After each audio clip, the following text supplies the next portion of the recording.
మన తెలుగు ఫిల్మ్ ఇండస్ట్రీలో రెగ్యులర్గా ఒక మిస్టేక్ అయితే జరుగుతున్నది. అదేంటో ఈ రివ్యూలో మాట్లాడదాం. అగధ మూవీ రివ్యూ. వ్యూస్ అయితే బాగానే వస్తున్నాయి కానీ సబ్స్క్రైబర్లు పెరగట్లేదు. కొంచెం ఛానల్ని సబ్స్క్రైబ్ చేసి పెట్టుకోండి. అలాగే వీడియోని చివరి వరకు చూసి నచ్చితే ఖచ్చితంగా లైక్ చేయండి. ఈ సినిమాని తెలుగులో ఒక్కడు నువ్వొస్తా అంటేనే వద్దంటానా వర్షం లాంటి సినిమాని ప్రొడ్యూస్ చేసిన ఎంఎస్ రాజు గారు డైరెక్ట్ చేశారు.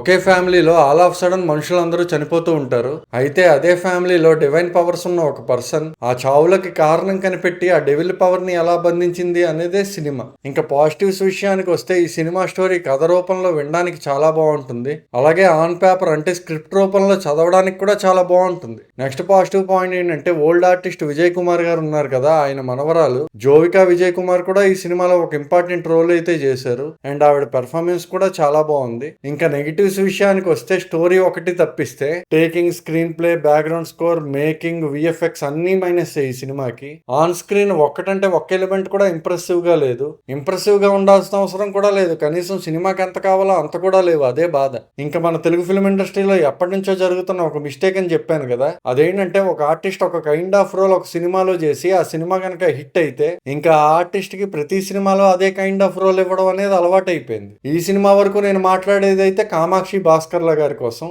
నాకు తెలిసి తెలుగులో most under rated and talented artist ఆవిడ. ఇంకా ఓవరాల్ గా అగదా సినిమా ఎలా ఉంది అని నన్ను అడిగితే చూడాలి అనుకుంటే మాత్రం వెళ్ళి చూడండి. కానీ బుక్ మై షో రేటింగ్ లో, IMDb రేటింగ్ లో చూసి మాత్రం మోసపోవద్దు.